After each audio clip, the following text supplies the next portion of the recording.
C'est un coup de massue pour le maire de cette petite commune.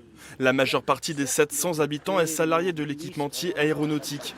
Michel Leplard s'inquiète des conséquences que peut avoir le plan de restructuration souhaité par Daher. Les compétences qu'il y a chez Daher, ce sont les familles d'ici. Et les emplois, les agents, c'est généralement des familles entières. Vous avez le père, la mère et les enfants qui travaillent. Donc dans une commune de 773 habitants, vous imaginez cette catastrophe qu'on aura au niveau local ? Parmi les 2 sites dans le Loir-et-Cher, celui de Saint-Julien-de-Chédon, spécialisé dans les matériaux composites et qui emploie 300 personnes, risque de payer les pots cassés de la crise sanitaire. Les syndicalistes sont en discussion. Ils veulent avant tout éviter un drame social. Le mot d'ordre, c'est logique, hein. Éviter le maximum de casse, hein, au jour d'aujourd'hui. Et la fermeture, sûrement pas, et encore moins.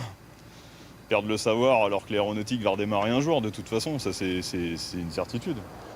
De son côté, la direction souhaite rassurer en rappelant qu'il s'agit de se désengager du site et de son activité locale, mais que l'usine ne sera pas fermée.